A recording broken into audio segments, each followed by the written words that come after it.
Okay, so far we spent some time talking about we talk about data, we talk about CIA trial, we all know what CIA trial is. We'll talk about vulnerability risks as well as vulnerability risks and threats. And just to give a recap, we said that um CAITRIA is just a backbone cybersecurity, right? Where C stands for confidentiality, I stands for integrity, and A stands for availability. And we said that confidentiality is just to prevent unauthorized disclosure of data, unauthorized folks from accessing your data. And integrity is to ensure that data has not been tampered with. Data, if me sending you guys this Zoom, I want to make sure that you receive it, at its original state. Nobody should tamper or intercept the message. And we said availability is data should be available at any given point in time. Say if you were to visit our website, you should have access to that website at any given point in time. And then we've also talked on vulnerability, threat, and risks. Well, we say vulnerabilities are the weaknesses that organizations have. On an educated users, it's definitely a vulnerability with your organization. Then threat is a likelihood or the probability that a vulnerability can be exploited that will result to security risks. And at this point, we know that threat comes in different form, even sending like a phishing email where an uneducated user doesn't mean that they are not educated. Somebody that doesn't know how to identify phishing email, they can definitely click. And if you are that type that you'll just click, click, click, click, you got to be very careful. You don't want to be that type. And then availability, and then risks, which is what we're really going to pay attention right now because cybersecurity again focus on the risk level. And at this point, security is more of proactive measure. We are always taking one step ahead in as much as we do our best to protect an organization asset. But we also know that, guess what, no matter what best practices we do have in place, there's going to be risks. Okay, they can still definitely data breaches can occur, but if this that breaches occurs, what step do we have in place to make sure that we recover from it? Okay, and that's the risk aspect that we're going to talk. So if you are new or still before, if you have to take classes with us, I always tell them you have to watch those videos because each video is dependent on the other. And today project is a free session and on Saturday, but starting Monday the 17th, everything is going to be paid. So each project, this is the very first project I'm giving for free. And then the next project is actually dependent on this one. So once students do it, for those that are going to continue training with us, then we have project that I'm going to show you guys where they have to do the project and they have to present because I'm definitely going to cancel classes for 2 weeks just to catch up on the project. It's a lot. But once you do this project, you understand, you present it in class, that's your experience. I think Linda said something like a recruiter called her.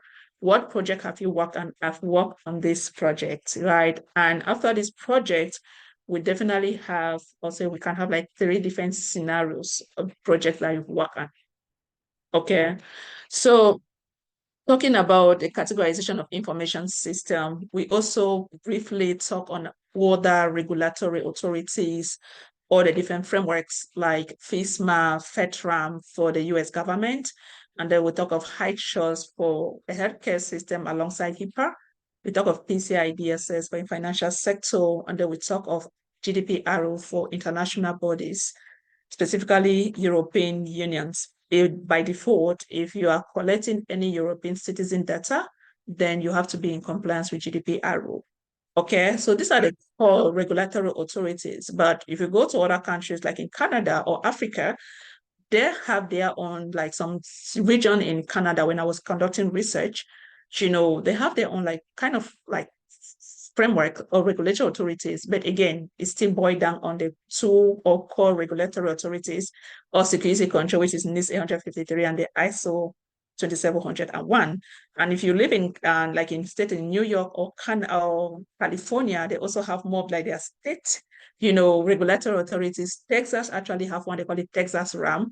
But all those things, again, still fall down on same principle, security controls.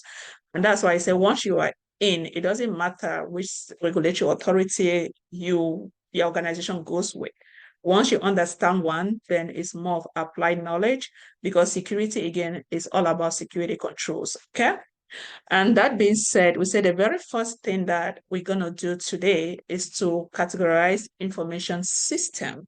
If you look at it very well, you have like different steps. This is actually the life cycle in cybersecurity, where they talk of risk management framework step, right? So at this point, now within your organization again, you are not working for that organization. I'll still repeat. You have different systems you're going to be working with.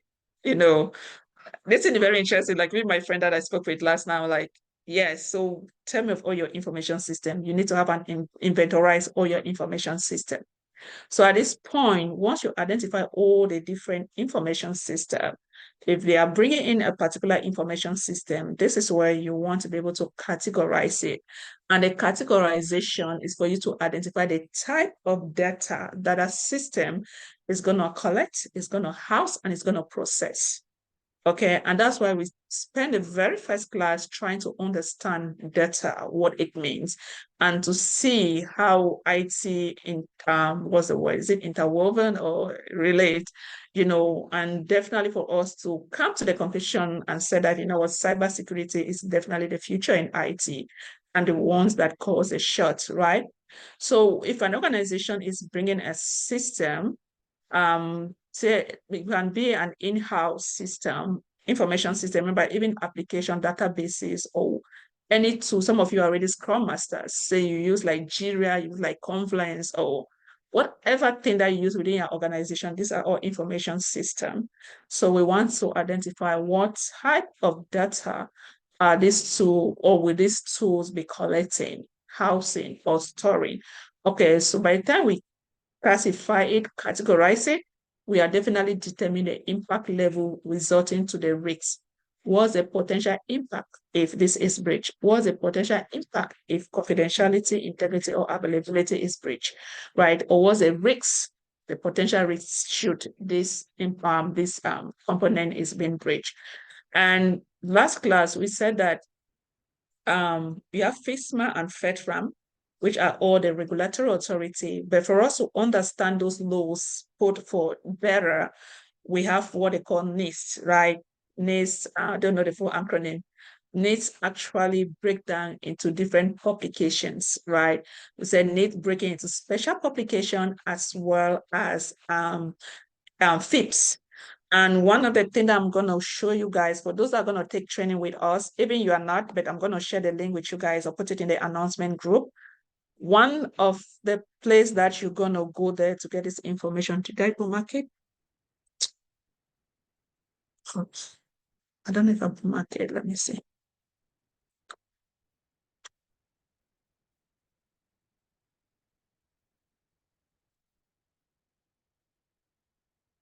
Don't think so. I just played off with my laptop the other day. I know I deleted a couple of stuff.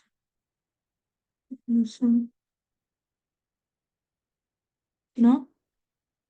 Okay. I'll just talk. Let me see if I can tell one of my old students to send it to me.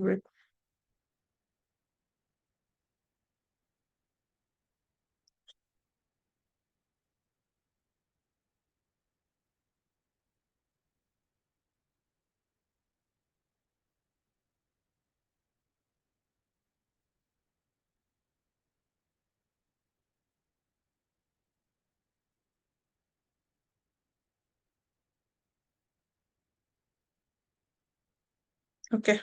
So I'll wait for them to send. I already have that downloaded on the website, but I always try to show students tomorrow, if you get that job and you're trying to get information, you really have a site that you can just go there and get the information.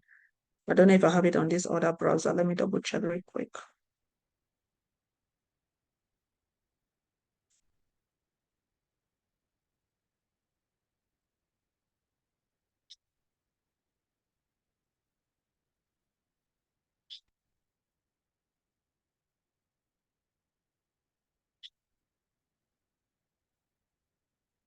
Okay, it's not there. I'm just waiting. Okay, that's fine. So as I was saying,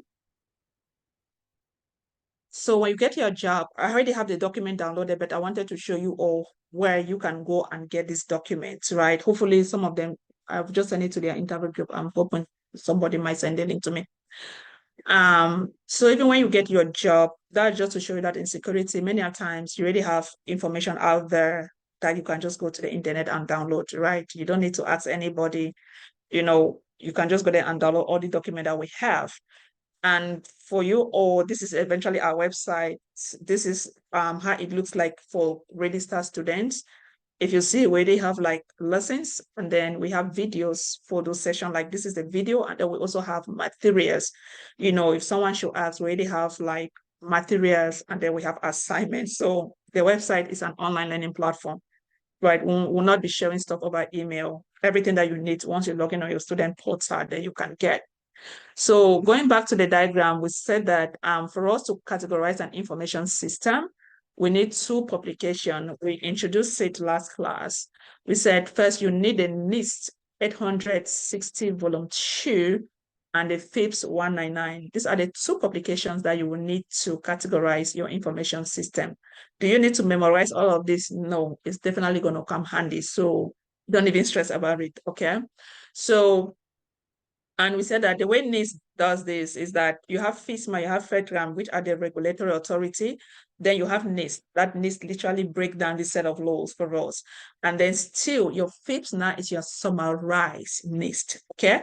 Because FIPS, NIST, we have NIST publication, we have like about 60 pages, 40 pages, 70 pages. Then FIPS is gonna come and take like that 60 pages and summarize it to like 10 to 20 pages. Okay, which in enough share, if you put all these docs together or all the different documents together, it's literally go back to FISMA or FedRAM.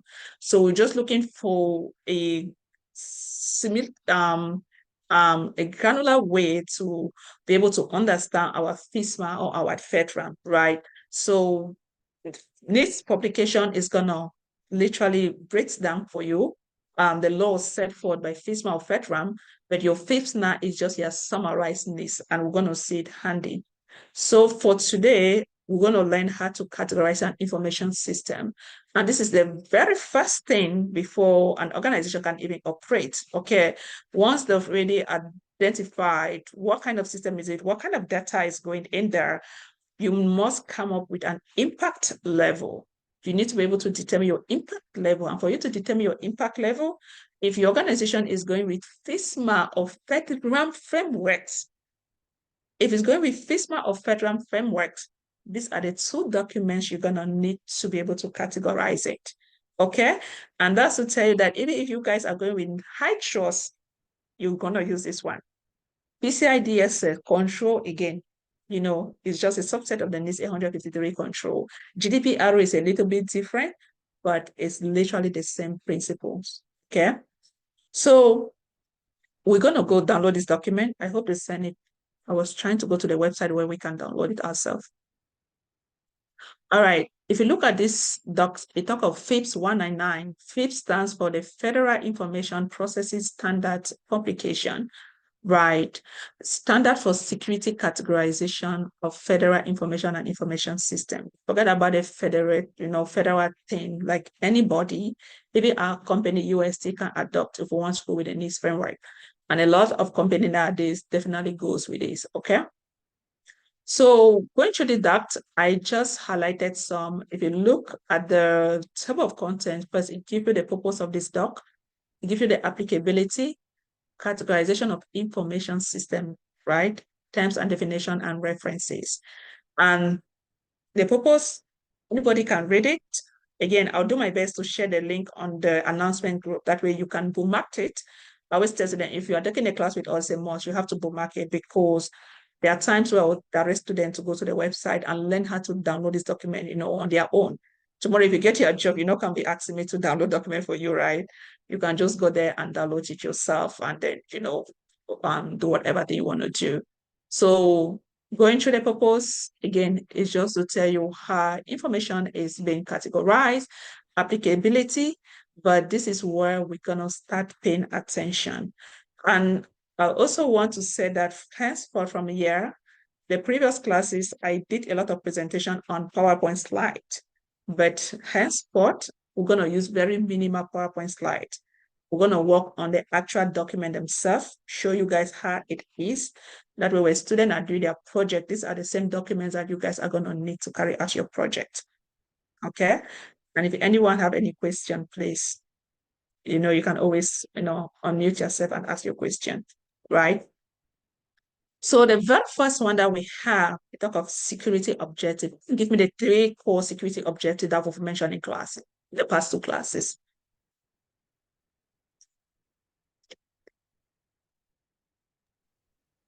Confidentiality, integrity, and availability.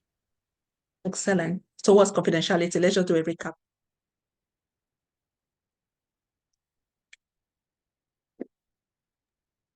To make sure that information is made only available to authorized users and authorized systems. Excellent. What are some of the ways that confidentiality can be obtained? Encryption. Excellent. What's encryption? Encryption is making the data useless to the unauthorized user. Excellent. What other way? Authentication. What's authentication? Authentication actually comes under something. What's that thing? Access. Access what? Control access. Access control. Control Access access. control. I like that. Control access. Access control. Access. Okay, yeah. I want us to learn how to talk, right? Because the more you talk, yes. So access control. Okay, good. So what's access control? Yeah, the word access control, what does it mean? How do I put this? Access control is being able to make sure that the right person gets the right level of access to the system and to the data. Excellent. Yep. So, and then there are 3 components of access control. So who can name it now?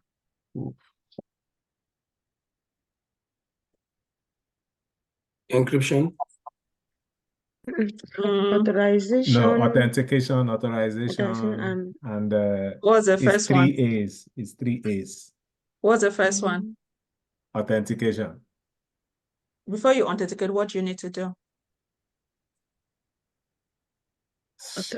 Authorization. Authorization. Which one comes first? When you before you log into your laptop, what do you do first? What do you have to put? If you want to go on Facebook, you want to log into your Facebook it's account. authorization because you have to put in your password and Authentication. Wait a minute, you guys are confusing. If you want to log into your Facebook account, what's the first thing that you're gonna put? Username and password. Username. What is that? Authenticate. What is that? What? Identification. Identification. Oh. You have to, yes, that's your identity. Somebody first is your username. You're not putting your password. The first thing you're gonna put is your username. And then how are you being authenticated now? Password. Password, how does it work? What needs to blend together for you to be authenticated? The username and the password? The username and the password you need to match your username and your password. Once your username and password actually matches, then what happens?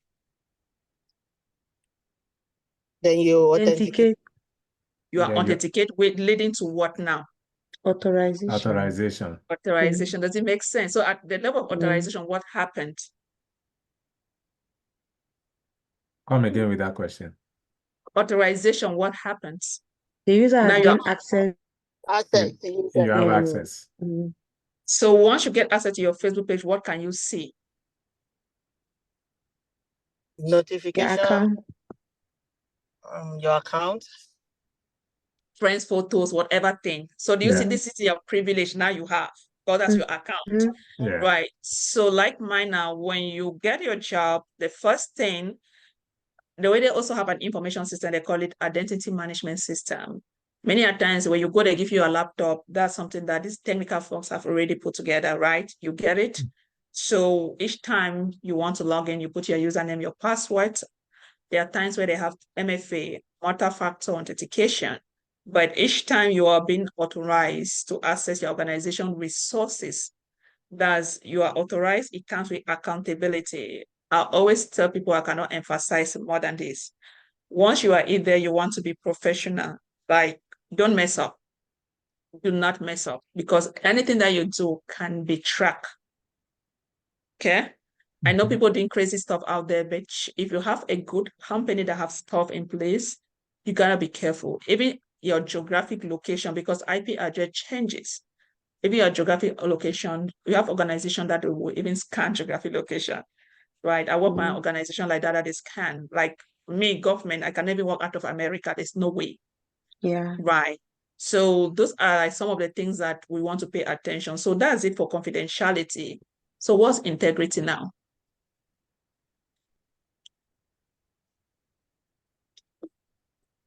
Integrity is making sure that the data is not modified or tampered with. Excellent. How do you maintain integrity? By hashing. Yeah. What's hash? Excellent, good. Yeah. What does it mean? Hashing. What does it mean? You compare two hash values. Who can just explain like in their own word what they understand by that? When you compare two hash values, that means yeah, you're comparing two values with different prompts. And then each prompt gives you a different value from the other. Do you need to have a different values? No, you don't want to have a different value, but if your prompt is changed in one way or the other, it will definitely give you a different value. But if your prompt is just like a password, if your password is correct, it will give you the right access. And if your password is just missing maybe an uppercase or something, it definitely won't give you access. Right. Yeah. So these are just random characters, right? Random Yes. characters that have been generated where, you know, you want to make sure that the original hash values actually correspond with the, you know, the second hash values. So each time if somebody sends you a message, Rob, can you please mute? If somebody sends you a message, so you also want to make sure that you, the recipient, that actually matches, right? Yeah. And then availability, not to waste time.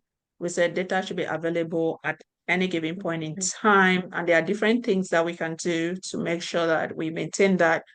Very first one is disaster recovery. And we're going to see that because these are all security controls. Disaster recovery, want to make sure organization have a secondary side.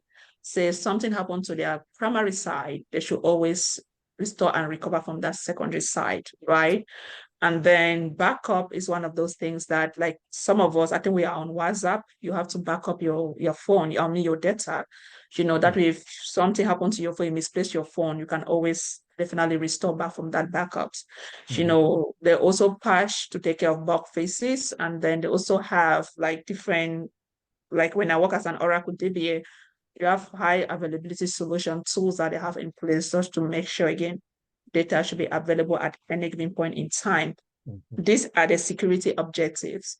We are still wasting time here because once you understand the objectives, anything that you do in cybersecurity until you retire from this field is going to boil down on CIH. Okay, everything that we're going to be doing henceforth is actually hitting back on CIH. And that being said, now the next one we want to talk on the potential impacts. I've already made mention of the potential impacts. So at this point, we know the security objective or core principle of cybersecurity. So now the potential impacts is, what is the potential impact if, say, confidentiality is breached? What's a potential impact, say, integrity is breached? What's a potential impact, said availability is breached? And we have three potential impacts, which the very first one talks of the potential impact is low. And just tell me, why do we use the word potential? I know I've explained that quite often. Why do we use the word potential? Why? That's an English word.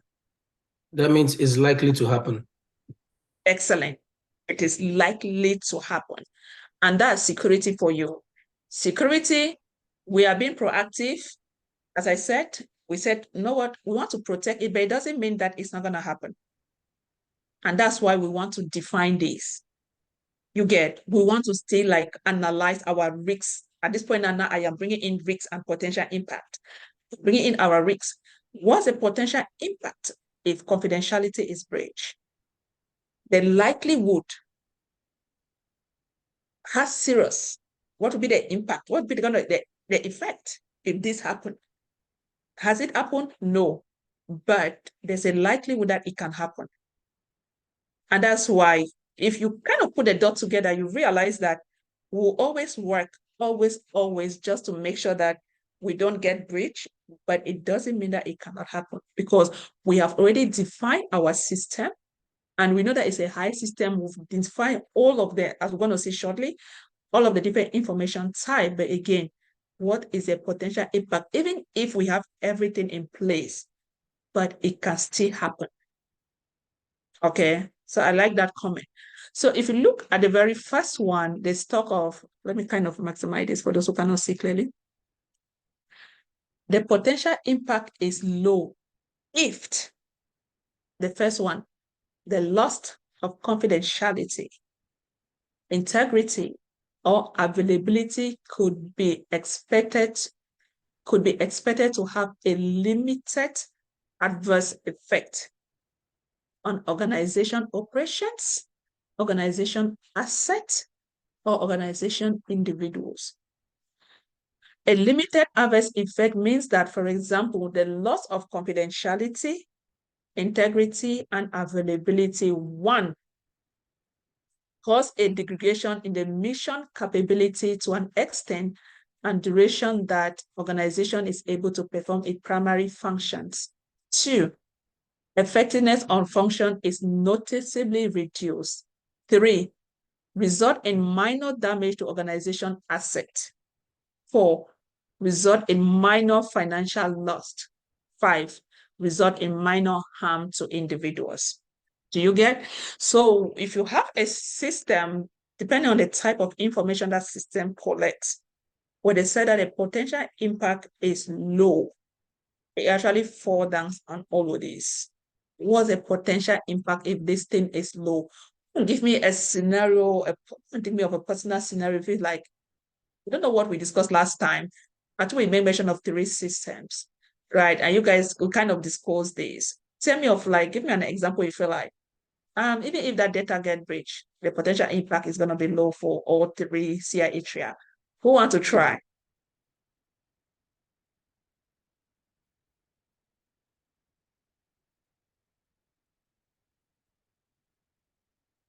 You want to try?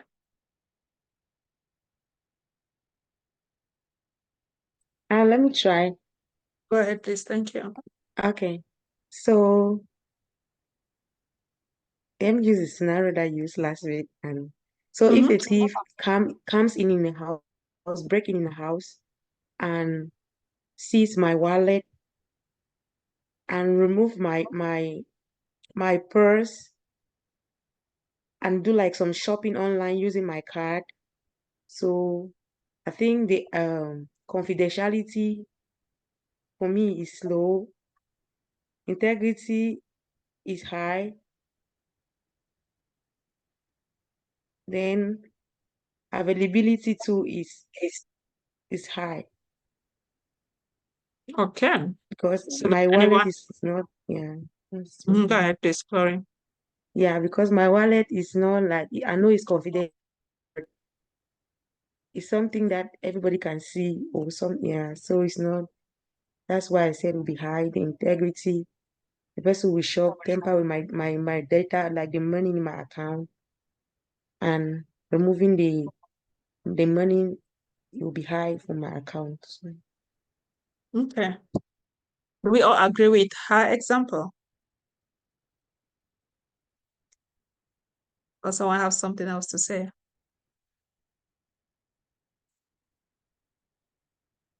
Nobody saying anything? Today is Monday. No, Mondays are always like, I don't know about you always. I think I took off today off work. So no, Mondays are like crazy, crazy, crazy. All right. So that was a good one. But this is where first thing first, I always tell people you gotta be smart. ChatGPT is gonna be your buddies. By the time you finish training with us here at UST, you should be efficient using ChatGPT. Don't go and spend money and say that you want somebody to teach you how to use AI. I am so shocked when I see some posts people making that they want to teach people how to use AI. I'm like, and some people ignorantly will go and spend money. Even if it's $100, don't do that, okay? The way you can understand this is for you to be patient, take your time. The beginning is going to be very, very frustrating. But if you take your time, if you master how to use this tool, even your interviews, you don't even need anybody. Even at job, you will not need anybody. That's how the world has evolved. If there's anything you need, come to ChatGPT, know the right prompt on how to use it, you will be good.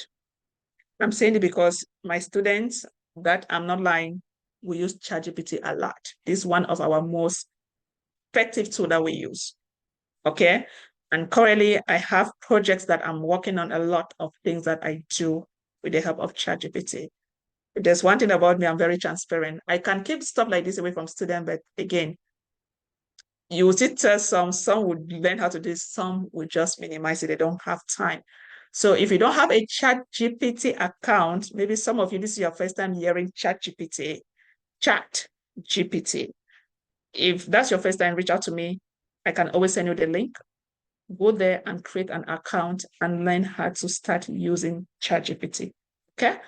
So the very first question I asked, so you guys just watch my screen. I want ChatGPT to give us scenarios, possible scenarios where our information system is going to be a low for all area.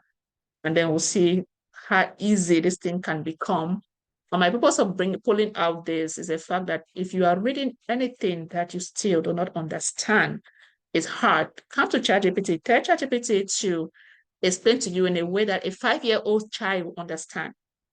Okay? I do that a lot. So people think, like, I do that a lot. I'm not going to say that, no. There are times I'll read something, it's difficult for me to comprehend. Why am I stressing myself where I can easily come down and get a good understanding of that thing? Okay, so this is one of the tools that I'll say that, again, still, even if you're not taking classes with us, learn how to do this. It's going to help you. For some of you that have businesses, you don't need to keep paying people for marketing. There are plenty of tools. Just reach out to me. There are just plenty of AI tools that you can pay just $900 or $100 a year. They should be able to come up with good content, do your marketing yourself, and save some money. Okay? So let's start with this. Okay. And I always tell my students, try to use please now. Let's not abuse it. Let's be nice to ChatGPT.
Okay. A small nonprofit. Can you also my screen? Yes, I can see your screen. Okay. A small nonprofit organization maintains a public database of volunteers who have signed up for community events. The database includes basic contact information like names and email addresses. Example, incident. An unauthorized individual gained access to the volunteer database. Impact. Since the information is already intended to be public and is not sensitive, the disclosure result is minimal. The volunteers might receive some unsolicited emails, but the overall impact is limited. Do we agree with that? Yes, I do. Okay. Yeah, very well. For integrity, a local library maintains a digital catalog of the books available in its collections. This catalog is used by patrons to find books and check their availability. Example, an error occurred that caused some books' titles and authors to be incorrectly listed in the catalog. Make sense? I like this one. An error occurs that causes some book titles and authors to be incorrectly listed in the catalog. Impact. Patrons might experience minor inconvenience in finding books, but the actual books in the library remain unaffected. The library staff can correct the errors without significant disruption or operation. Make sense? Yeah. Mm-hmm. Do you Yes. see how the alteration get? So do we Yeah. see how when they say something is minimal, you will notice it, but it's not going to affect in any way? Yeah. And availability, a community club runs a website that posts weekly updates on club activities and events. The website is informational and does not offer critical services. The website experienced a downtime of 24 hours due to server failure. A community club runs a website that posts weekly updates on club activities and events. The website is informational and does not offer critical services. The website experiences a downtime of 24 hours due to server failure. Impact. Club members and visitors are unable to access the update during this period. However, since the information is not critical, and alternative communication methods like emails or social media are available, the downtime causes limited inconveniences. Make sense? Yes. So I just created this, but this is to tell you that why did I pull out ChatGPT?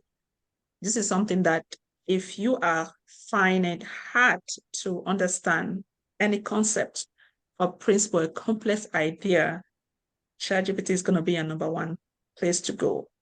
It is good. Still, it doesn't mean that I give you 100%, but if you know what you are looking for, I read a post where one guy said that only a wise person can use this thing. And you become wiser by you sacrificing and being so patient to use this. I started using it when it came out. Was it last 2020? It came out 2022, right? Late quarter of 2022, I think November. But 2023, yeah, we launched our website 2023. I almost gave up because yeah, I will come there and tell me, sorry, I'm an AI, I don't know. Can you please tell me what you want? But I was so patient. Right now, for those ready stars today, you guys are going to see it handy because this is a great tool that you will learn a lot. Even when you're taking interviews nowadays, when you are asking a lot of questions, this is something that you can come here and it's going to help you a lot. Okay.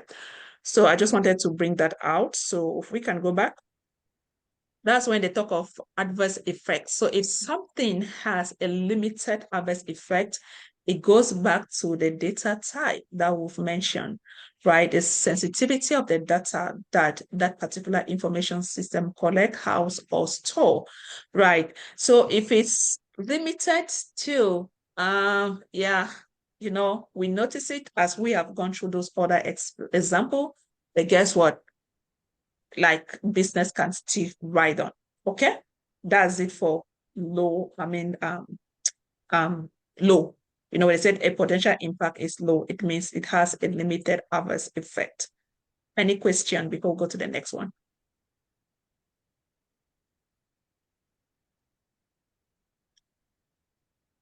We good? Yes. Awesome. All right. So the next one is moderate, where the potential impact is moderate. Moderate means it has serious adverse effect. We can look here. So the loss of CIA TRIA could be expected to have a serious adverse effect on organizational operations, organization assets, or individuals.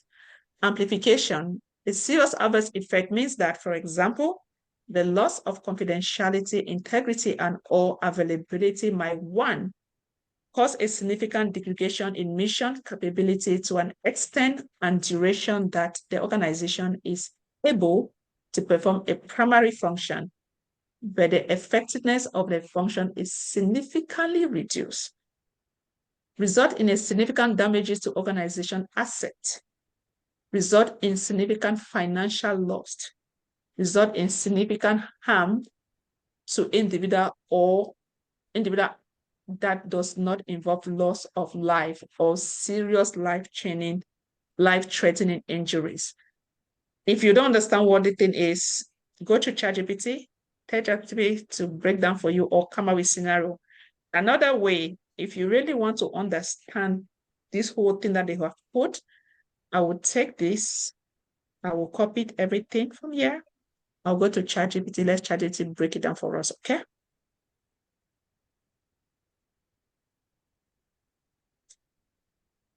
I have pasted it. Now I'll just go, please.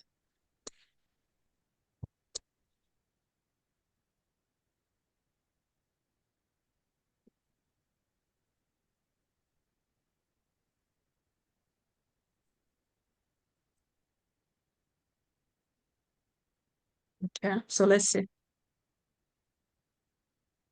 So how you want to do it, I don't know your learning method. You can definitely take those words if you want to get a good understanding of like each step that we've just read, or you just want to have an example to better understand what does it mean when they say that a potential impact level is moderate, which means it have a serious adverse effect. So the first scenario say a healthcare clinic maintain electronic medical record in EMR containing patient health information, including diagnosis, treatment, and personal details. Example, an unauthorized individual get access to that system and retrieve patient records. Let's read it again. A healthcare clinic system, healthcare clinics maintain electronic medical record containing patient health information, including diagnosis, treatment, and personal details. So each time when you see unauthorized, no, we are talking about confidentiality. Hope we know that. Right, so confidentiality, an unauthorized individual gain access to the electronic medical record system and retrieves patient records. Impact, the breach could result in significant harm to patients' privacy, leading to identity theft or misuse of sensitive health information. The clinic might face regulatory penalties, damages to its reputation, and loss of patient trust. So do we see when they talk of serious adverse effect? This is what it means. So serious, you can be a victim of identity theft. That company also, because of the fact that maybe they are nonchalant or they have some limitations, they can also, they can definitely pay fines, right? Yeah, somebody hands it up. Go ahead, please.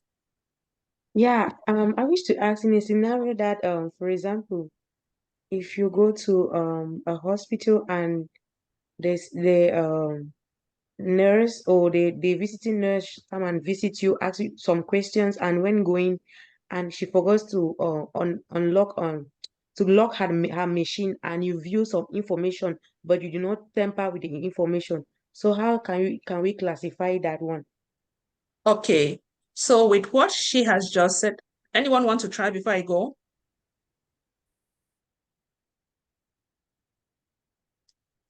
People are wasting my time now. Who want to try?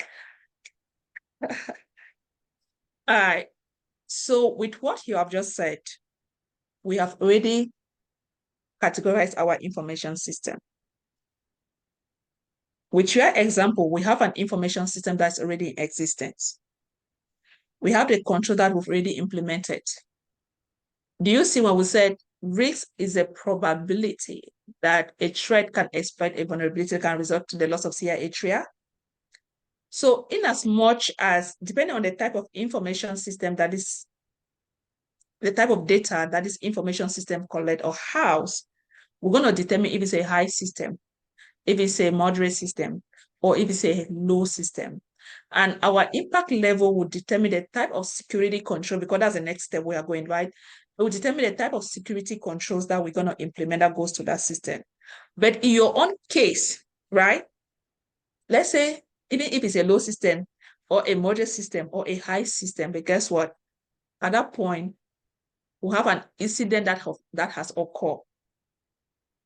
You get, we are not trying to categorize the information system, because we've already categorized it.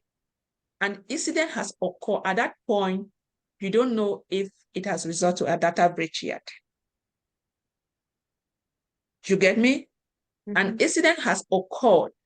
At that point, we have to, first of all, investigate what is the impact level for confidentiality? Which component of the CI atria has been breached?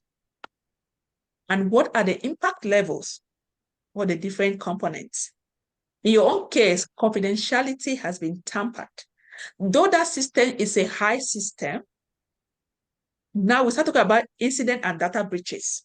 An incident occurred that resulted to a data breach. An incident occurred, but it's not a data breach. So the impact level that an unauthorized users actually saw patient data at this point is low. You saw it, but you didn't do anything.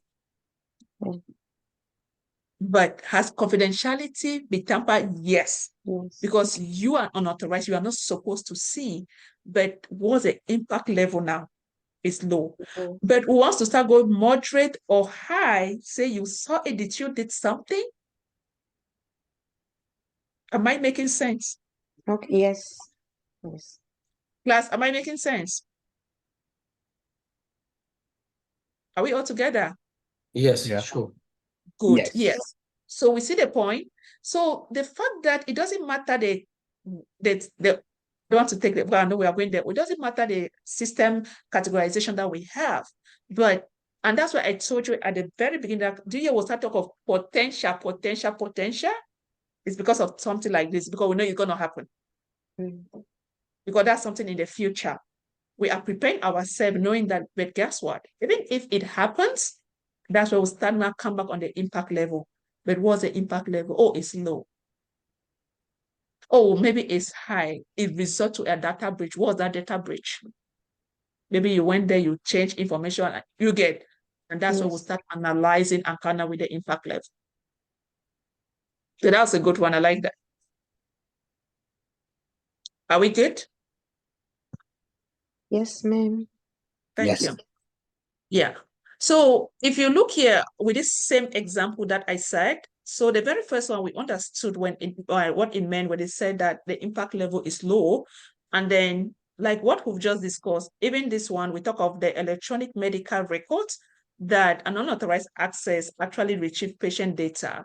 Now we are still talking about serious adverse effect, not low. Now it's serious because you have limited adverse effect, you have serious, and then you have catastrophic or severe. That's going to a high, severe things will happen for sure, right? So the breach could result in significant harm to patient privacy, leading to identity theft, misuse of sensitive information, or as we said, the clinic can also face like regulatory penalties, right? That's it for confidentiality. And then we have the one for integrity, which talk of a mid-sized financial institution uses a software application to manage transactions and maintain account balances for its clients. A software bug causes inaccurate in transaction record, leading to incorrect account balances for multiple clients is possible. Do you see that? So you have this financial organization that use a software application to manage transaction and to maintain patient account balances, right? But as a result of the bug that they have for that software, maybe they've not patched that particular software, it definitely, they said it actually causes inaccuracies in transaction records, leading to incorrect account balances for multiple clients. Impact, client may experience financial loss or make decisions based on incorrect information, leading to significant disruption. The institution may need to invest substantial resources in auditing and correcting the record, resulting in financial and reputational damage. So we see that by the time it starts going to moderate and high, you are not joking, right? Because it definitely leads to some form of like, an effect. Something might happen that, again, it might have to do with a negative impact, or as far as that organization reputation is concerned, or it might definitely affect your customer, right? But this is just a few examples of what we meant when we said that it has a moderate adverse effect. And again, we have 3 impact levels. The first one is low, which is limited adverse effect. The next one is moderate, which is serious adverse effect. And then the last one that we're going to go there is high, which is severe or catastrophic adverse effect. Any question before we proceed? No. Thank you. Okay. The potential impact is high, which means it has a severe or catastrophic. Who can tell me the worst data breaches that can occur or impact level that can occur in an organization? What's the worst that can occur?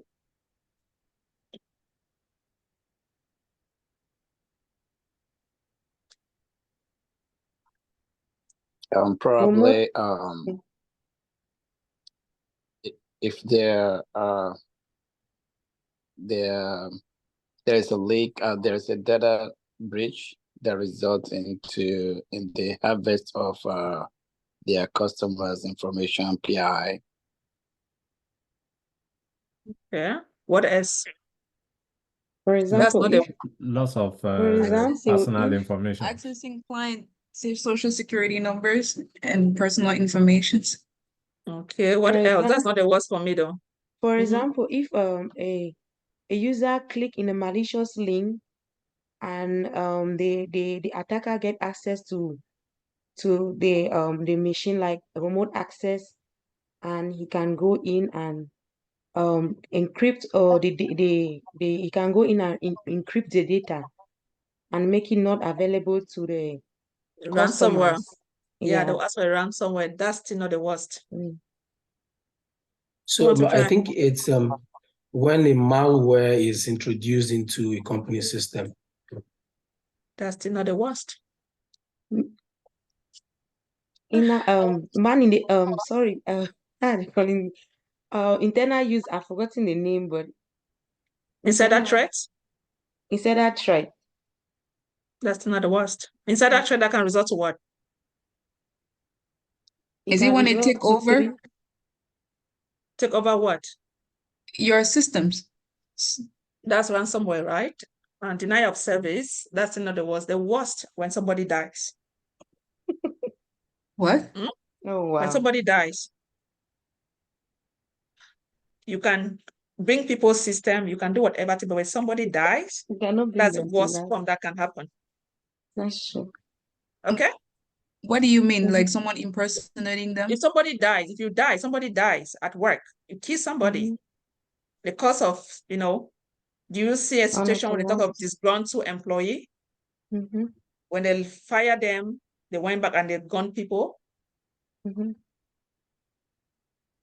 you know that those are all security controls? When you fire somebody, you have to revoke their access immediately. Both physical and logical access. That way they cannot get access to your organization infrastructure building. We're going to see those.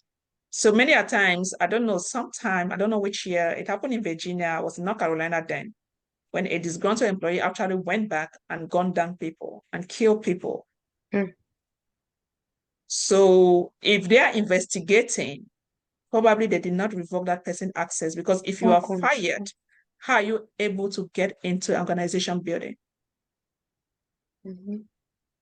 Physical control. Can you guys see? Yeah. Because if that's something that you have on your policy, which is a must even, that when somebody leaves, it's not a matter of within 24, like immediate effect, you have to disable it. Even if you go with that batch, if they disable it, you try to scan to get into that building, you will not be able, because it can happen. So forget about bringing somebody's system. What's that system? But what happened if maybe I have a family and then I lost my life? What happened to my kid, husband, and the rest? You get? Mm-hmm. Even if you do not even have a family, but just the fact that somebody died because an organization actually, due to some negligence, somebody left and come back, they have to take people's lives. That's the worst form of breach that can occur. It's the worst. Mm-hmm. An incident that can occur. Okay. And that's where I'm going there for device catastrophic or severe adverse effect.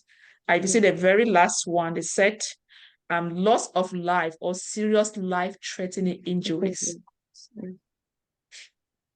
Or secondly, do you see what you guys also said?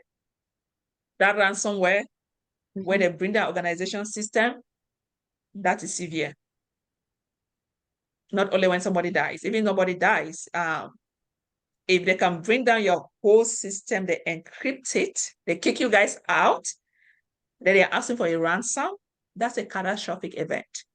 Or say, guess what? Texas, I don't know about you all, we always used to have our natural disaster, right? It brings that organization data center, like the one we had, was it in 2020? Like we had a severe weather here in Texas. It brings down an organization data center. Tell me, maybe organization have just one data center. They do not have a secondary, and everything went down. Can they recover from that? No. Those are all examples of catastrophic adverse effect.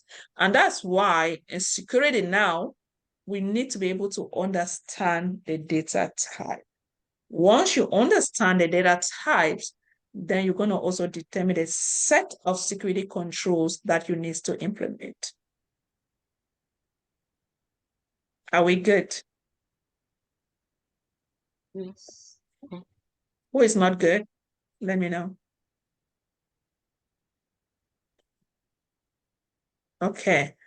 So we have this is it though. Now we need to now go in depth and see how we can categorize an information system. So while categorizing, we start focusing on the impact levels. What's the impact level say confidentiality is breach? What's the impact level say integrity is breach? What's the impact level say availability is breach? Impact levels, right? The probability that it can happen. Okay. And again, this impact level we are talking now, it actually tied now to risks. Or like, what's the potential for the risks if say confidentiality is breach? It says harvest, it's a risk, the risk is high, it's low, it's moderate. And that's why you hear the word risk management, because we have to manage it no matter what, right? We keep managing before it occurs, and even when it occurs, we have to manage it, right? So if we look at these things, security categorization applies to information system. I'm going to give you guys benefit that this one, let me hide this one because you guys will have to categorize this, right? So I want to practice this before we go to the NIST 860 volume 2. So this is just a summary of what we're going to see in the next publication. FIPS just give us the keyword, what we're going to be looking for, how to first of all go categorizing an information system, where we've talked of the core security objective as well as the potential impact levels. But the first one, let's read it. It says that the security categorization of an information type can be associated with both user information and system information, and can be applicable to information in either electronic or non-electronic form. It can also be used as an input in considering, guys, sorry, I'm so tired, a busy weekend. I hope I'm able to read. In considering the appropriate security category of an information system. See description of security category for information system below right here. Establishing an appropriate security category of an information type essentially require determining the potential impact for each security objective associated with a particular information type. For example, the general format for expressing the security category SC for an information type is security information type equals to, you see, confidentiality, impact, integrity, impact, availability, impact. And you guys know that what are the impacts that we've just discussed? What are the 3 impact levels? High, low, high. Exactly. Low, moderate, and high, right? Mm-hmm. And again, that's why they talk of information type equals to that. Confidentiality impact. What's the impact level if confidentiality is being tampered? Is it low? Is it moderate? Is it high? And that's where we come now. We said where the acceptable value for potential impact are low, moderate, or high, or is not applicable. So we're going to see example, your project, you guys have ones that are not applicable. Okay. The very first one that we're going to discuss, this I'm going to show you guys, but the next one, I don't think I'm going to show you guys to see what you guys are going to come up with. They said example 1. An organization managing public information on its web server determines that there's no potential impact, loss, or confidentiality. I want you guys to pay attention to that word. So confidentiality is not applicable. That is, confidentiality requirement are not applicable. A moderate potential impact level for the loss of integrity. And a moderate impact from the loss of availability.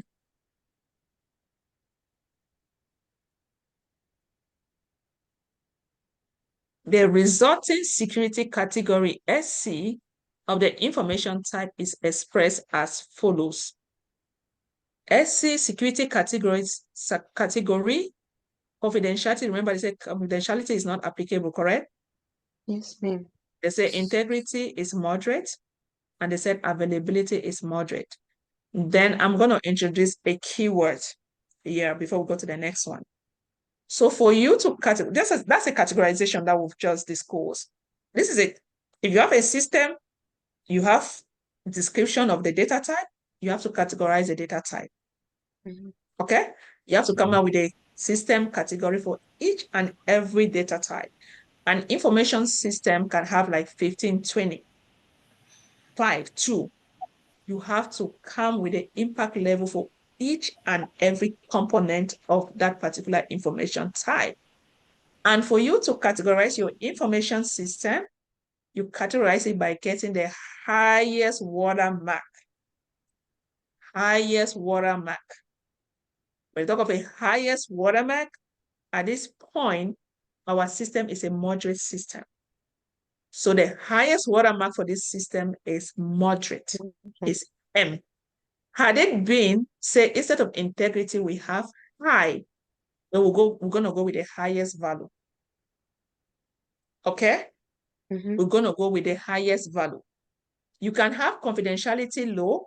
You can have integrity low. If availability is high, you go with the highest watermark for that system. Say, for example, you have like 3 or 4 information types. Say social security number is 1, date of birth is 1, home addresses is 1, email addresses is 1. That's 4 different information types. We have to categorize the, we need to come with the impact level for each component of the CIA chair for each information type. For social security number, we want to come with the impact level for confidentiality. We want to come with the impact level for integrity. We want to come with the impact level for availability. We go for date of birth, we do the same. We go for home addresses, we do the same. We go for email addresses, we do the same, right? So now, if you look at it, that's 3 times 4 equals to 12, if my mathematics is correct. So social security, you have impact level like 3 values, right? Date of birth 3, 6. Home address is 3, 9. The next one, 3, 12. So you need to come now with, you need to have 12 impact levels. 12. Because you have to do it for each and every component of the CIA triad for that information or that information type. Okay. So say out of that 12, if you have a mixture of all lows, moderate, if you have just one high for one, by default, that system is a high system.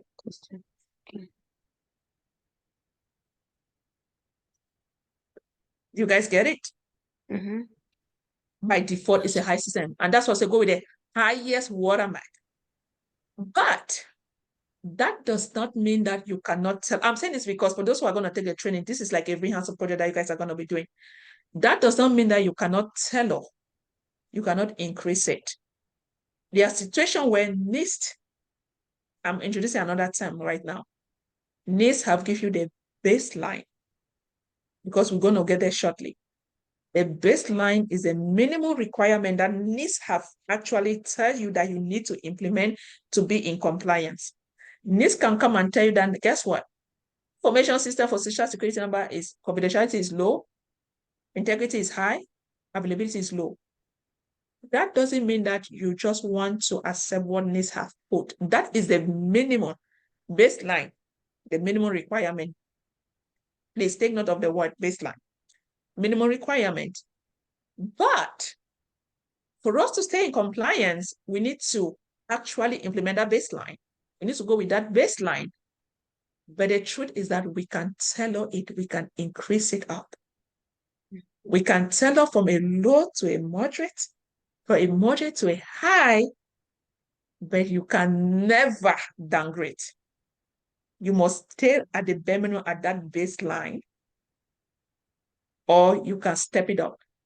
But each time you are increasing that stop or you want to step up or upgrade, you must come up with a rationale as to why you are doing that. You have to document. This is really hands-on project and something that students are going to do it. Okay, if we have time, I'm going to show you guys a project. So each time you are upgrading, each time you are tailoring that thing, you have to come up with a rationale. But our understanding at this level is that you have the highest watermark. You know, you go with the highest watermark for that system categorization. Are you the one to be doing this? No. You have your ISO manager. Okay, you are not the one to be doing this. If you get to a level of manager, yes, you can. But with this project, I'll tell you what, when you meet with some of the manager, then you realize that you even know more than themselves. I'm not kidding. I work with people. I'm sitting there, I'm asking myself every day and night, like, how did they hire some people? Okay. So are we good with this before we go to the next exercise? Yeah. Yes. Yes. Yes. Thank you. See how security is easy, right? Yeah. You guys, people have Today, misinformation out there. People should stop listening to social media folks, I beg. Stop telling people say that you need to be a help desk support whatsoever. You need to learn how to, write code and no. You don't need all of those. You do not. This is security. And when you sit and you are lectured, they'll be like, man, what this guy? People will be envy you at work. Oh, I'm serious. Because they do envy me a lot. Okay. Hello? Yes, I did. Oh, Sheila. Oh, sorry. All right. Okay. So we see, right? So the next one, as I don't want to show you people. All right. So I want you people to categorize this for me. Please put your answer on the chat box. Still seeing it. You ready? All right. Okay, so number 2, I want us to practice before we go to the NIST publication. Confidentiality is high. You see this girl? This girl have already memorized it. Stop it. But I want us to do this exercise. Number 2, a law enforcement organization managing extremely sensitive investigative information determines that the potential impact from a loss of confidentiality is high. C is high. Potential impact from the loss of integrity is moderate. Potential impact from the loss of availability is moderate. So C is high. I is high, I is moderate, A is moderate. So what is the highest watermark for this system? System category. High. High. So which value, which component of the CIHI is high? Confidentiality. Confidentiality is high. This is exactly, if God helps you, you get a job like this, you are good to go, right? You just sit, and they'll give you an information system you can categorize based on the person that know that works. You can take like 1 month to do this thing, but something I can do for 1 week and you are good to go. What will you be doing for 3 weeks? Ask yourself that question. Okay. This is just a project, right? This is, yeah, I know people, if you are fortunate enough to get a job, because you don't know where you're going to work, right? Right? You can just be where you are just categorizing information system. It's your job. It's your job. If we give you something like this for 1 month, that you already have the principle. So are you really going to sit and work for 1 month? Yeah. Yeah, Letitia, go ahead, please. Please, I have a question. I know I came in late, so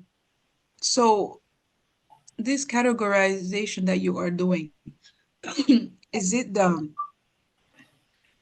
a manager who does it, or is it just who does it? So as a matter of fact, right, you have your team that you work with. I always tell people you need to know this stuff. Initially, managers are supposed to do it, but you have some that lazy manager that will shift it to your team. Right? Like the lady that works, she's not a manager, she's a contractor. So if you are going as a contractor, you know, right, what you're gonna do. Like me, I'm a contractor. Okay. So again, a manager can definitely ship it to the team and the team members can do it. And this is something I always tell people, when you get a job, impression counts, especially that very first week or so. If you know something, let them feel your impact. Make them know this girl know this thing or this guy know this thing. By the time your organization knows your worth, I'm not kidding, they will need you at any given point. So create a lasting impact once you get that job. If there's something that you know, you go there, like you see the way they are doing stuff, put it out there. Right? Yeah. So anybody can do it, not necessarily the manager. But when it comes to the point where you want to tell it, that's where you cannot tell her, right? You can see it like, okay, based on this is the baseline that NIST have put, but I'm thinking, can we do this? And then, of course, now you guys have a team that you disclose, right?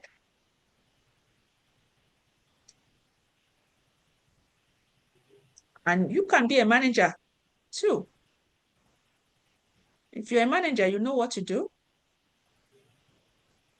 Letitia, unless you don't want to manage people, because me, I don't like managing people. I do not like it at all.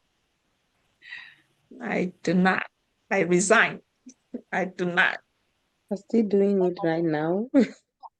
No, this one I'm not managing people. This one we are friends. Yeah, we are just this one people we are friends. Not where you start working with developers. As of now, I don't know. Some of you are Scrum Masters. I think you deal with developers. They are the most difficult people to manage, to work with. They are good. I think they are more introverted. They are just an introvert people. They don't want you to disturb them. And there was a bit of from security standpoint, compliance, they don't like you, right? Because you are the one disturbing people. People want to sleep, you just want to disturb them. So that's the thing, and that's a beauty. That's something that I like. You telling them what you need to do, and people don't want to do it. And yeah, I don't like me dealing with people's personalities. Nah, it's a lot. And it's a lot of meetings, and I don't like that at all. Yeah. All right. So now we understand how this is being, how we can categorize an information system, correct? Yes, ma'am. Yes. All You right. made it So the sound so next, easy. no, it is easy, but this is exactly what you're going to be doing. I'm not kidding. Wow. I am not. But it is easy until you do your projects, though. Yeah, the project is not easy, though. But if you do that project and you present, and then you write your scenario on what you've worked out, things you've done, where you are taking your interview, you're good to go. One of my students who was in school, I think she was in school, she graduated. She actually got an offer letter with one of the projects that she worked on. When she explained it, she was like, whoa, she got an offer letter. Yeah. Though she couldn't really meet up because she was running up with school, she finally let go of the job. All right. So the next one. So that's NIST FIPS 199. And when we started, I said FIPS is just a summarized NIST. So if you look at this, so when you take your interview, this is something I'm going to discuss. We are still trying to understand this. I work, let me just give you guys an overlevel and a high level stuff, right? Oh, can we just finish this? Do we have time? No, let's finish this. I want to try and finish this, yeah. All right. So for those who have time, I can give you guys like 1 or 2 minutes extra. So we have NIST 60 volume 2. As a matter of fact, I did send out, I think did I post this in on the group chat? No, I didn't. Okay, I'll put in the community group a student actually, or 1 minute. Let me copy and send it because I have to log into my WhatsApp. Let me make sure. Oh, you know what? I'm not going to do that because I'm recording this thing and people are going to see my chat. So let me just, for privacy, say I was supposed to mute the recording. Let me mute it and send it that way people can bookmark it. I thought I'm recording this thing.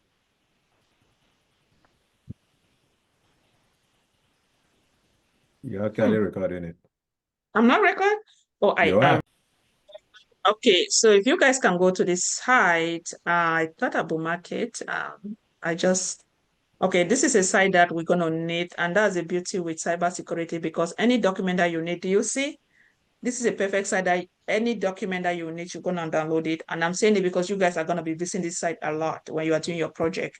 I would direct students to go to this site, download this document, and work on your project, right? So if you come there, you see they will tell you you have your FIPS and you have your special publication. Say, for example, if we were to download a FIPS 199, you click on FIPS, right? And each time when you come there, can you post in my screen? Yes. Yes. Okay, good. Each time when you come, you see the status for that particular doc. Each time you see something in draft, you don't want to go with a draft. You want to go with what we have final. That's a final revision, right? So, for example, the one that we just went through is a FIPS 199. So you just come here, we talk of standard for security categorization of federal information and information system. So once you click on it, then you can come now and then you will download it, right? You click on it, you download it. Okay, so that's it. So likewise, if you were to download the other one, that's a NIST 860 volume 2, you just go to your special publication you get. So now remember, we are talking about 2 publications, FIPS and NIST special publication. Yeah, so we've just talk of FIPS, and the FIPS are just summarized NIST. So now the next one is a NIST 860 volume 2. Now, at this point, we just talk of NIST 800. We do not say NIST special publication, right? We know it's a special publication. We just talk of NIST 860 volume 2. So likewise, you will go there, you will see the NIST 800. Let's just go there and make sure we have it. So you see, do you see? There's a, do you see where we have final? NIST 860 volume 2. No, go and take NIST 861 revision 2. NIST 860 volume 2 revision 1. That's it right there. It has final.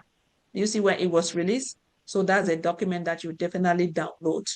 Okay, but since we already have it uploaded on our website, so we just, I think I downloaded already. Let me download it again. So we're just going to work with this one. But try and bookmark it. For those of you that I'm saying, some people might not know how to bookmark. I'd rather show you once because I've had situation like that. If you want to bookmark, okay, this one actually took me to my how they call, to my edge, right? So What am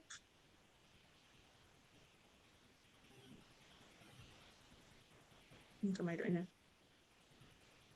Do I have it already? You just did. There's it, yeah. So I click on it. But for someone like you, if you are using like and then I think most of you maybe use your Chrome browser. I think me, I like Chrome better, but though Edge is more secure. I said I did not even want to put my chat. I finally pulled it up. All right. So if I want to do that, you can just click on that. Are you guys done? That was fast. It's 9 now. Oh, I'm coming to meet you people. People are not serious, so anyway, I'll dismiss you all. So if you want to do this, and then you just come where you have this, right? You can always change the name. For example, if I want to change it, I can just put, I used to just put Special Publication 800. That way I know, right? So if you want to see your bookmark stuff, you just come there, you can have it. And there's a way of you actually shifting it that way. It can just appear on your browser. Once you just go, you can just click on it and then you'll see it, right? But that's how you bookmark it and that's how you go there. But let's go back to, I know I downloaded this doc. Let me go to my download folder.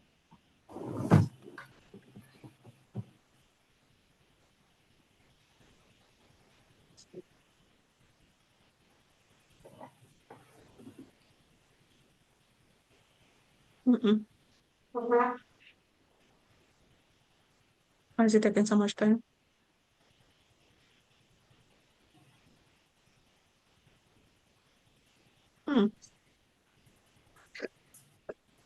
What's happening here? The thing eventually. Okay.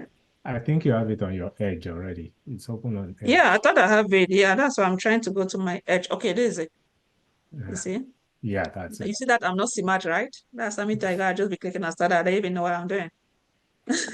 Yeah, that's smart Alright. because you are making the thousands. You have to be smart. You work smartly. You don't need to know. You just have to. You get.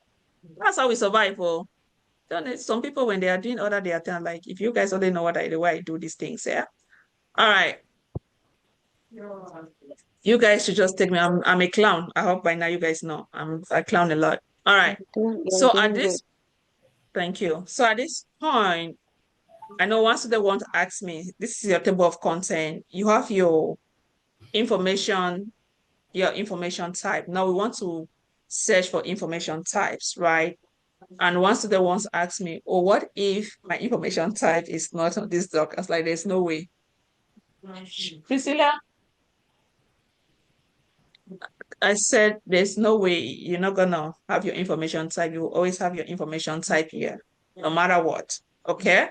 So once they give you an information system, now you need to first and foremost work with a system owner, right? The system owner is somebody that owns that system.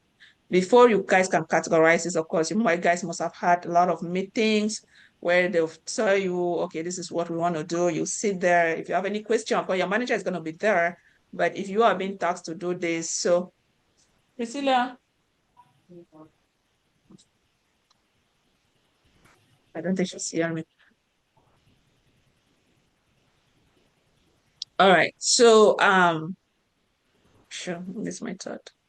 All right. So okay, once you guys have those meetings, then you have to identify your information type. Once you identify your information type, this is where you have to come now and categorize the information types, right? So the system description will have information type. You have to identify all the information type that goes to that system. So once you've identified all the information types, yes, go ahead. Yeah, sorry, I don't know if I missed that though. So when you categorize, you categorize because something happened, or you categorize maybe like every month, or it's something that you have to schedule to do. Or What do you think? Who can answer that question? Because something happened. Something happened? Auditing. Okay, I need to understand now. All right, who else? No, you categorize from time to time. You do that audit. from time to time? Yeah, maybe once a year. Why? Audit. Because it continues. It's a continuous process. Things change. Monitoring. Okay. Continuous Interesting. monitoring. Okay, so if you work with the organization, you know what you are doing. You categorize it based on what you've done. Information type have not changed. Will you go and recategorize the system? No, not really. No. No. Yes, any update. I'm not hearing. No. Based on the information that is already there in the system. You've already categorized it. Prof, right? I think you only categorize once. Okay, I'm getting a lot of answer here. All right. So we have an information system. We identify all the information type. We categorize it, but the information type have not changed. So are you going to recategorize that information system? I think for me, you continue since it has monitoring. not changed. Continuous monitor, what are you going to be doing? You continue monitoring for any update, then review. That's excellent. Document. So do you categorize every year? No. You only categorize if there is either like an update in the excellent, right? Yes, that's You can definitely have different information. They can add information sample that you have to recategorize. Okay. Yeah. But once you are doing your project and you're taking your interviews, that's why I tell students you are not basing your interviews on a new system. You are basing on existing system. You went for the organization, and because that's exactly what you're going to be seeing. A lot of them, their information system not properly categorized. So I work for this system where I went for this organization. Many I always tell students, tell them it's a startup company, right? Because many a time hiring managers want to see what exactly did you do for that company? What value did you add there? Did you come with? You get, and you want to tell them what, will stand appealing. I'm saying it because I've interviewed, so you are not just interviewing them like, oh no, tell me if I bring you here, what other thing are you going to help me improve my processes? You get. So when you're taking your interviews, you guys are going to do this for a new system. But when you take your interview now, you start with both new and existing system. I work for this company that, ongoing there, again, it comes with a lot of, I don't want to use a lot of words. Compliance it really sucks. After a couple of months, I realized that we have some missing controls, and I'm working with the different stakeholders or system owners. I realized that that information system was not properly categorized. And because of my previous experience, and each time you're taking your interview, you want to use your previous job, okay? Bring it to the current job. Like, for example, if you work for X company, company number 1, take that experience and bring it to company number 2. Take experience of company number 1 and 2, bring your company number 3. Because they are hiring you based on your previous experiences, right? And because of the fact that you are so knowledgeable, you were able to do this on this company. So when you move to this company, you were able to realize their limitation. And because this is something that you've worked on, you have an hands-on or in-depth knowledge of it, you were able to improve their processes. But that's something that counts when you guys are taking interviews, okay? So once you linked stuff like that, of course, there's no way they're not going to give you the job, and other tricks as to how you can take ownership of your interview. We are getting there. No, come on, ask me a question, right? You guys are still wait. Yeah, so that's just to say that, do we categorize regularly? No. But if you have a new job, especially with private companies, there's possibility that you can help recategorize all their information system. Okay, my colleague right now, Tim, that's exactly what he is currently doing at his job. He's literally recategorizing all information system. Yeah. Right. But if you, as a security person, with your knowledge and what you do now, you know that, I have performed due diligence, I've come with the highest watermark for that system. And because, why this is so important? This is one of the most important steps, as you guys are going to see with your future projects.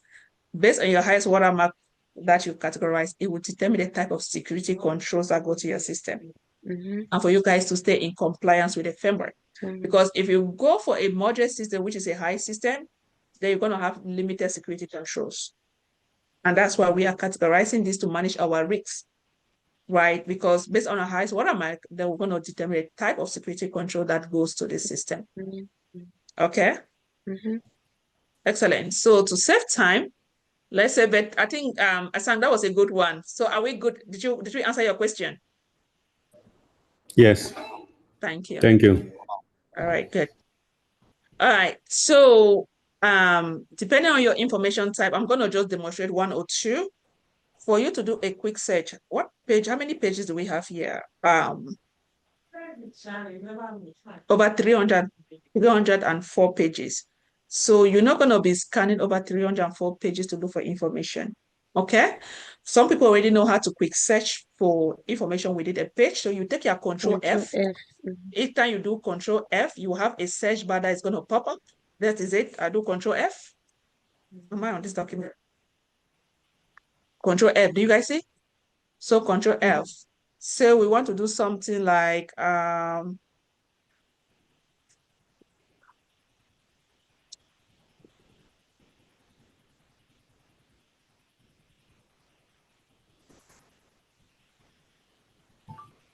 so you see, each time you do something, it pop up, it really tells you, right? You see like a social security number. Let's say we want to go with this one, and you have to read it to make sure that it's something that ties with the kind of information your organization is housing. For this one, it's an social security number as pertain to travel information type. Do you guys see? It said travel informations. Travels involve the activities associated with planning, preparing, and monitoring of business-related travel for organization employees. The following categorization is recommended for the highest watermark. This is a low, low, and low. And then they come now, they kind of expatiate on this. Okay? So that is a baseline that they have given you for that particular information type. But the thing is, that's why I said that NIST have given you a baseline. Many a times you're going to tailor it because that's your baseline they have given you for you guys to stay in compliance. But that doesn't mean that you cannot tailor, you cannot increase the value. You can increase, you come up with a rationale, but you can never degrade or downgrade. You can never. Okay? And then not to waste time because this is something that you guys are going to do for your projects. If you can't hear, they would tell you unauthorized disclosure of employee identification information compared with credit card information, age, name, social security number, you know, all of those. But guess what? They still can they tell you, guess what? Their impact level as far as traveling is concerned, it is low. That makes sense. You get? So this is for one information system that, I mean, one information type that will come up with a CIA, I mean, with the impact level for that particular information type. But now, start thinking that you have a system that has like 10 information types, right? So you need to come now through this document, actually come up with the impact level for each information type, right? Impact level for confidentiality, impact level for integrity, impact level for availability. So once you identify all, then you come out with the highest watermark for all the information types. So that's just one. This one pertains to traveling. And then for you to do a quick search, you can still, you know, just click on this arrow to go to the next one. Survivor compensation information type, you have social security number. And that's why if you have something that has to do with social security number, come to this document, search and see the one that literally aligns with the kind of information what you guys are collecting. Okay. So we can do something like, what can we put?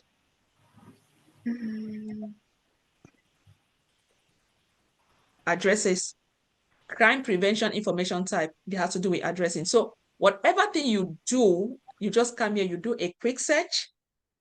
This is security. You're not going to be writing any code, as far as you can read, right? You will just come, you identify it, and then you just, the thing that you see like this is for you to copy.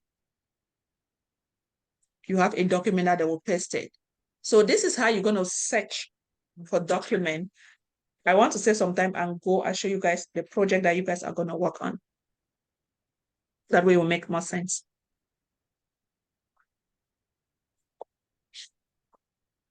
That's part A for categorization, right? We're not done. On Saturday, you guys remember on Saturday, I think it's at 11. I'm not so sure. I need to double check the time. On Saturday, we have a class, so we're going to finish the whole categorization. That way people can decide if they want to continue with us or not. So for project 1, that's group project.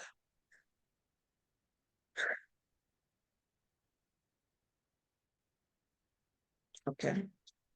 So this one, this is like this project are the ones that we're going to cover on Saturday. But what we have just discussed, this is it.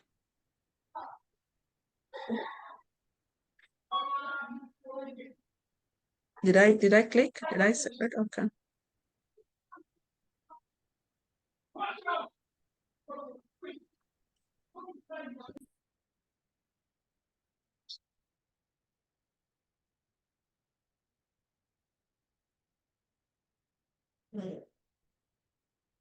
All right. All right. So I have that one.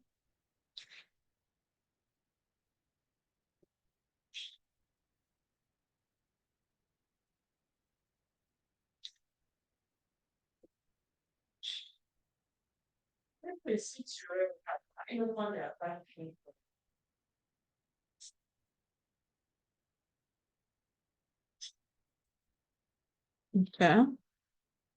Let me know if you can see my screen. So anyway, let me just minimize this one. I can pull it up later. Maximize this.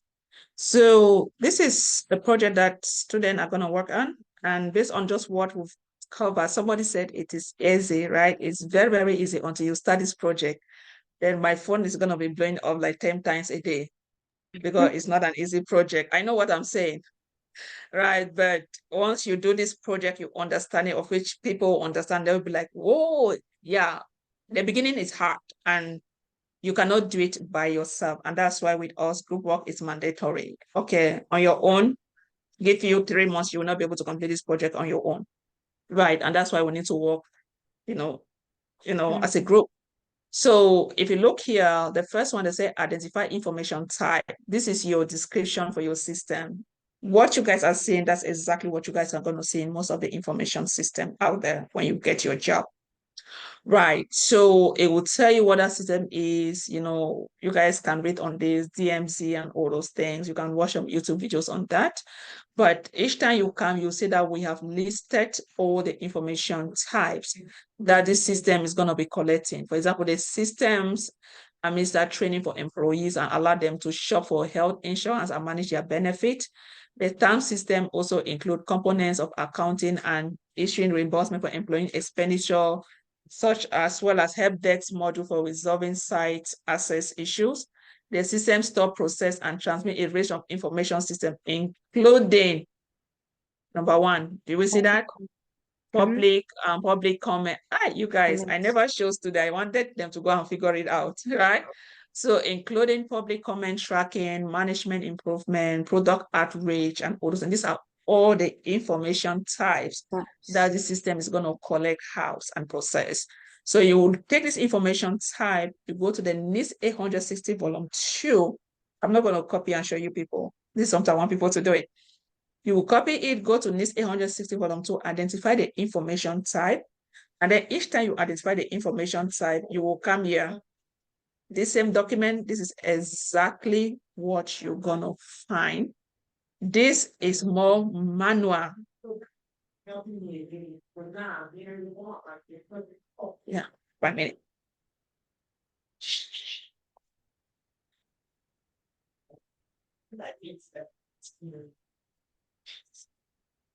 Yeah, so this is going to be the sheet that whatever thing you guys do there, you're going to come here. This is your worksheet, and this is what students are going to use to present.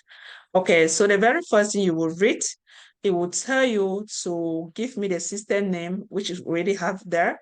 Tell me what kind of system is it based on your highest watermark that you guys have identified or categorized. Tell me what type of system is it, and then you're going to come now with the highest watermark for this system, but after you must have completed all the impact level for all the information type, okay? And then, you have the date and then system description. Just copy what we've discussed, paste it here. And then this is where we start training people on different roles. So each time as a group, you need to tell me who's your ISO. Your ISO is your manager, information system security owner. I'm going to ask you a question based on being like a managerial role. Who is your AO, authorizing officer, the person that will authorize the system to operate? Who is your system owner? Who is your control assessor? So based on your group, you guys are gonna decide who you're gonna handle this role, okay? That way, because again, when you get a job, you definitely have all of these folks that form a team, right? That will start playing all that role while we are doing the projects. Then this interesting partner is, this is it. So you would take the first information type, for example, say the first information type here is public comment tracking. When you come to the public comment tracking, you paste it here. This is it. So we have provisional impact levels and we have adjusted impact levels. And that's why I said that you can tailor it, but each time you tailor that thing, you upgrade it, you need to come up with a rationale. So with this project that you guys are doing, somebody asked me, at the level of a manager, you can do this job. That's how in-depth we went, for people to understand what they are doing. Okay. So once you come out to the categorization of information, you put the information type here, right? Provisional impact levels. Give me the impact level, the baseline, this point, that you guys have on the NIST 860 volume 2. Remember the document we just went? NIST 860 volume 2. Give me the provisional impact level as it is. That's a baseline. So once you put there, and then if you go back to the website, if we can go there real quick. Oh no, I think I have it on this document. I don't need to go to the website, sorry.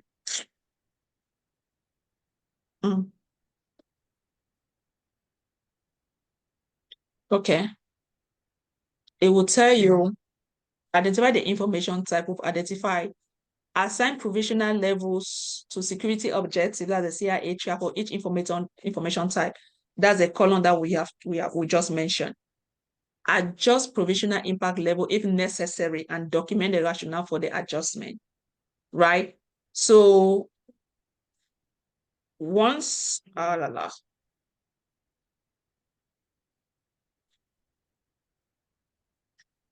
what did I do? Okay.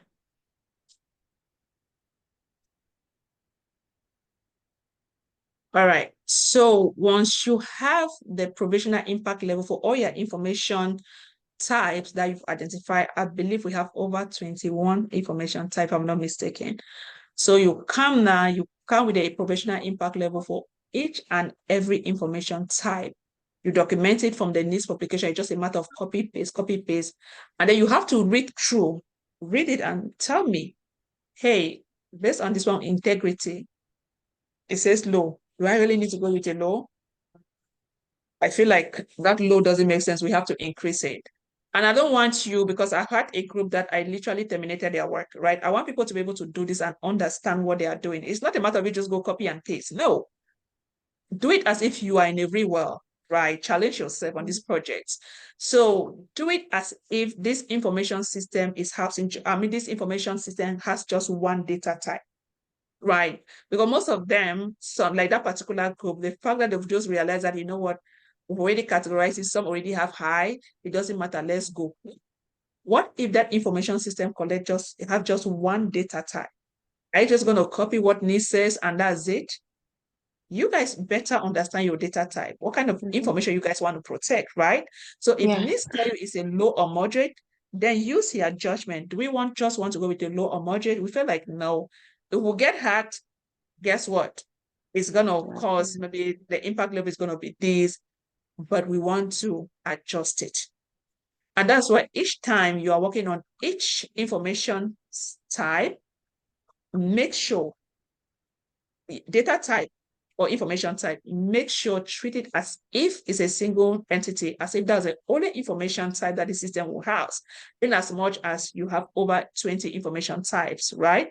So once you do it for the provisional impact levels, then you come down to the adjusted impact level for each component. Read it, look at it, tell me the ones that you feel like needs to be adjusted or the one that does not need adjustment. Look at it, tell me the one that needs to be adjusted and the one that does not need to be adjusted, right? Each time you do that, you're going to come up with a rationale. Each time you make any adjustment, you're going to come up with a rationale. This project, the minimum time system can use to finish project is 2 weeks. 2 weeks. It sounds so easy until you start doing it. Then it's not easy. But once you finish and you present it in your own work, that becomes your experience.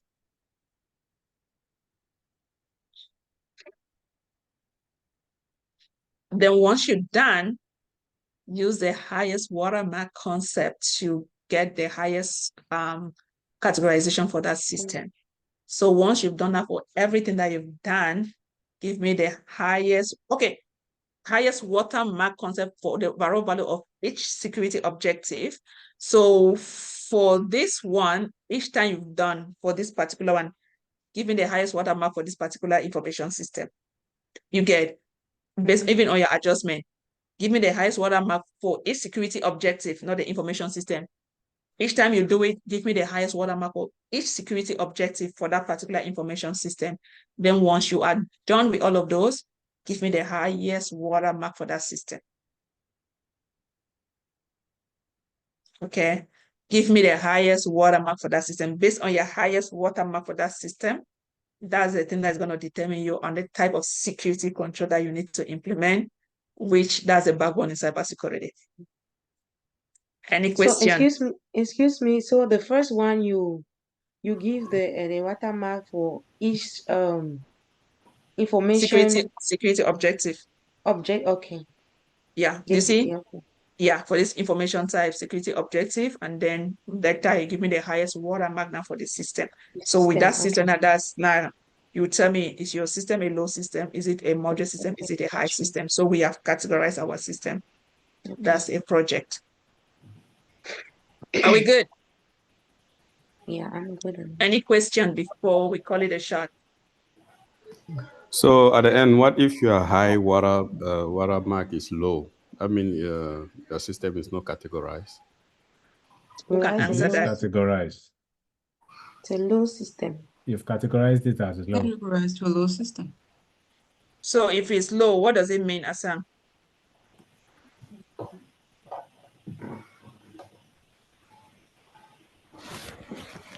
If it's low, what does it mean? What is slow? Yeah, it means a potential. Go ahead, Sheila. It's a low system, I think. Yeah, it's a low system. It's a adverse, no, it has a limited adverse effect. Yeah, limited adverse. Makes sense? So are we all good? Yeah. It's easy, right? No. Until you do it, yeah, hands-on. But it's easy. The explanation, the way you explain it, it looks easy and understandable. But I'm sure by the time one sits down to do it, there are some things you will encounter that will that probably mess everything up.